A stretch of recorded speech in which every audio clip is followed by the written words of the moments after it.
Drama serial कभी मैं कभी तुम। अदील से शर्जीना और मुस्वा की खुशियां बिल्कुल भी बर्दाश्त नहीं हो पा रही, जिसकी वजह से इस घर में लड़ाई शुरू होने जा रही है। मुस्वा का बाप भी इस बार शर्जीना की ही साइड लेता है और मुस्वा के चेहरे के ऊपर जोरदार थप्पड़ मार ही देता है। इस बार उन्होंने फैसला कर लिया है कि वो रुबाब और अदील के साथ उन्हीं के घर में रहेंगे। आने वाली किसकी मुकम्मल कहानी में आप सभी दोस्त देखेंगे। शर्जीना चाय बना रही है कि ऊपर से अदील आ जाता है। आते ही गुड मॉर्निंग कह देता है, बार बार उसके रास्ते में आकर उसे तंग करने की भरपूर कोशिश कर रहा है। लेकिन शर्जीना जो बिल्कुल भी अदील की तरफ माइल नहीं होगी, ना तो उसके स्टेटस को लेकर ना ही उसकी खूबसूरती को लेकर। यहाँ पर अपने शोहर के लिए चाय लेकर वहाँ से निकल जाती है और उधर अदील यहाँ पर खुद ही अपने लिए कॉफी बना रहा होता है और यहाँ पर बहुत ज्यादा शर्मिंदा होता है कि रुबाब उसकी जिंदगी में तो आई, लेकिन उसकी जिंदगी में वो खुशियां ना लाकर दे सकी जो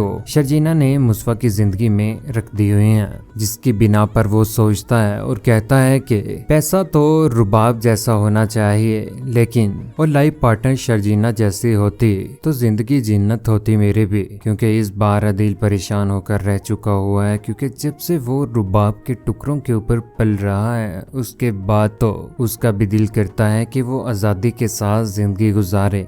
घुटन और सर के ऊपर पूरा पहरा है यहाँ पर रुबाब का। रुबाब भी इसी वजह से इस घर में आ चुकी हुई है कि कहीं अपनी एक्स मंगेतर के साथ दोबारा से उसका रिलेशन ना बहाल हो जाए, जिसकी बिना पर यहाँ पर रुबाब भी रह रही है। उधर मुस्तफा परेशान होकर रह चुका हुआ है जब से उसने अपने अदील भैया की बातें सुनी होती हैं। परेशान इसी वजह से है कि उसके पास आज पैसा नहीं है, मामूली सी जॉब है जिसकी वजह से वो 75,000 कमा रहा होता है। वो भी सोचता है कि उसकी जिंदगी बेहतर होती तो आज उसे अपने बड़े भाई अदील की ये बातें ना सुनने को मिलती। शर्जीना और अदील का जब दोबारा से आमना सामना होता है तो यहाँ पर अदील कहता है कि मुस्तफा और तुम्हारी कोई कंपैटिबिलिटी नहीं है, जरूर तुमने इस रिश्ते को अपनाने के लिए बहुत सारे कॉम्प्रोमाइजेस किए होंगे। कंपैटिबिलिटी का असल मकसद मुझे मुस्तफा के साथ जिंदगी गुजार कर पता चला है। यहाँ पर अदील तो बहुत सारी बातें कर रहा होता है, लेकिन उसकी बातों में बिल्कुल भी शर्जीना आने ही वाली नहीं है। उधर शर्जीना को इस बार मुस्तफा ही छोड़ने के लिए जा रहा होता है। पिक एंड ड्रॉप उसे वो खुद ही दे रहा होता है। जैसे ही वो घर से निकलता है तो फौरन से उधर अदील और रुबाब भी गाड़ी में बैठे होते हैं। जहाँ पर अदील की नजर शर्जीना के ऊपर पड़ती है तो उसे बर्दाश्त नहीं होता कि मुस्तफा के साथ यहाँ पर शर्जीना, ये वही अदील है जिसने शर्जीना को टुकराया था और आज उस जैसा लाइफ पार्टनर ढूंढ रहा है। पैसा तो रुबाब के पास बहुत ज्यादा है, लेकिन वो खुशियां बिल्कुल भी अदील को नहीं दे सकती जो अदील डिजर्व करता था, जो उसे आज नजर आ रही हैं। मुस्तफा और शर्जीना के बीच में बाइक के ऊपर जैसे ही वो गुजर रहे होते हैं तो यहाँ पर वो अपनी ग्लासेस उतार कर उनको देख रहा होता है। रुबाब को भी ये बात फील हो ही जाती है कि उससे बर्दाश्त नहीं हो पा रहा मुस्तफा के साथ शर्जीना गाड़ी में सफर कर रहे होते हैं। तो यहाँ पर वो बोल ही पड़ती है, कहती है कि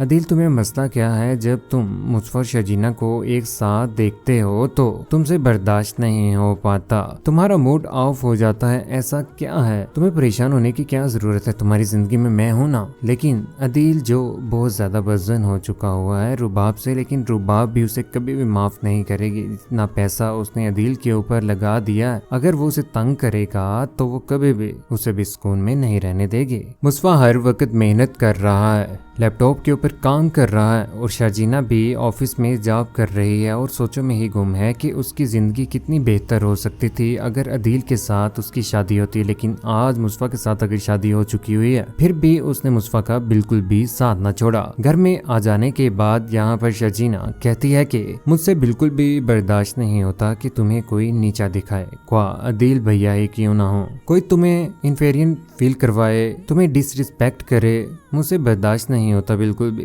यहाँ पर उसके लिए खाना बना कर लेकर आती है। यही सहूलियात जो रुबाब बिल्कुल भी अदील को नहीं दे पा रहे। शर्जीना ने बहुत अच्छा किया कि उसने मुस्तफा का साथ न छोड़ा। आने वाला वक्त उन दोनों का बेहतर तो है ही, मुश्किलात तो आज हैं, लेकिन मुश्किलात एक ना एक दिन उन दोनों की खत्म होकर ही रहेंगी। मुस्तफा के बाबा काफी हद तक बेहतर हो चुके हैं, लेकिन घर में अगर इज्जत है तो वो सिर्फ और सिर्फ रुबाब और अदील की। शर्जीना शर्जीना और मुस्तफा को तो कोई भी अच्छे तरीके से मुंह भी नहीं लगाता।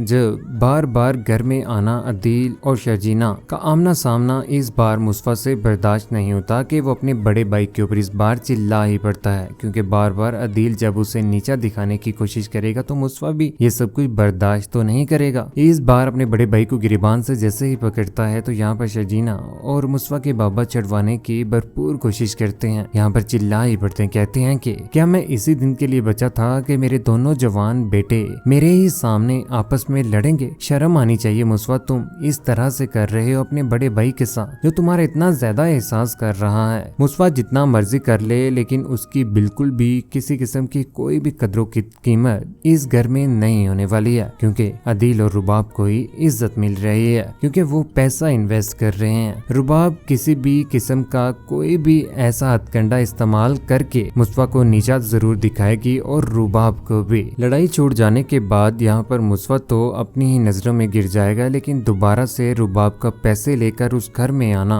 मुस्तफा से बर्दाश्त नहीं होता। कहता है कि हमें आपके इन चंद टुकड़ों के ऊपर पलने की बिल्कुल भी जरूरत नहीं है, आप ये पैसे लेकर यहाँ से जा सकती हैं। यहाँ पर मुस्तफा के बाबा आकर मुस्तफा के चेहरे के ऊपर जोरदार थप्पड़ मार देते हैं और कहते हैं कि तुम्हारी इतनी औकात तो है ही नहीं, लेकिन अदील अगर अपनी बीवी के थ्रू हमारी मदद करना चाहता है तो तुम्हें क्या जरूरत है हमारे बीच में आकर हमारे लिए परेशानियां पैदा करने की। लेकिन घर में जब मामला बहुत ज्यादा खराब हो जाएंगे तो शर्जीना और मुस्तफा इस बार फैसला कर ही लेते हैं कि वो घर छोड़कर चले जाएंगे। जैसे ही वो घर छोड़कर जा रहे होते हैं यहाँ पर सिद्रा उन्हें रोकने की भरपूर कोशिश करती है, लेकिन मुस्तफा इस बार किसी की भी कोई भी बात सुनने वाला नहीं है। मुस्तफा को एंड में आकर यह बात समझ आ जाती है कि इंसान की बिल्कुल भी कदर कीमत नहीं है, अगर कीमत है तो सिर्फ और सिर्फ पैसे की ही है। जिसके बाद वो शर्जीना को बाइक के ऊपर लेकर जा रहा होगा।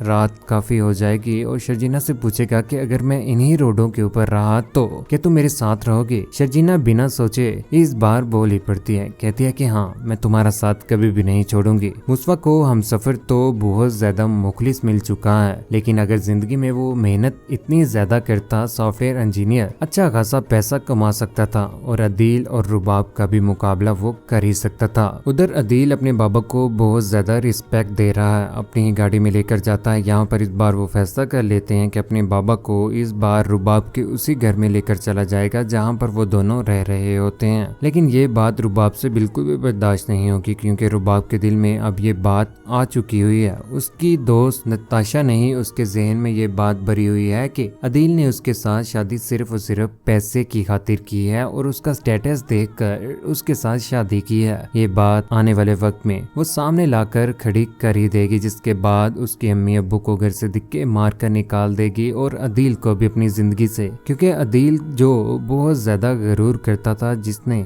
शर्जीना का दिल दुखाया और उसके साथ मंगनी तोड़कर माशरे में इतना बदनाम किया और उसे धोखा दिया, और धोखा एक न एक दिन लौट कर तो जरूर आता है। इसी तरह से अदील की जिंदगी में भी ब्याह आ जाएगा, लेकिन अदील के बाप ने और माँ ने जिस तरह से शर्जीना और अदील को इज्जत ना दी, आने वाले वक्त में जब वो बड़े स्टेटस का मालिक हो जाएगा तो उन्हें भी इस चीज का एहसास होगा कि उन्होंने वाकई शर्जीना और मुस्तफा के साथ गलत किया है। कौन कौन चाहता है शर्जीना और मुस्तफा की जिंदगी में वाकई बेहतरी आनी ही चाहिए। अदील ने जिस तरह से शर्जीना को धोखा दिया और आए रोज उसके सामने आकर खड़ा हो रहा है, वाकई गलत कर रहा है। आप सभी दोस्तों की क्या राय है, नीचे कमेंट सेक्शन में अपनी मोहब्बत भरी राय का इजहार जरूर कीजिएगा। चैनल को सब्सक्राइब करने के बाद बेल का बटन जरूर दबाएगा। अपने ख्याल रखिएगा, दुआओं में याद रखिएगा। अल्लाह हाफिज।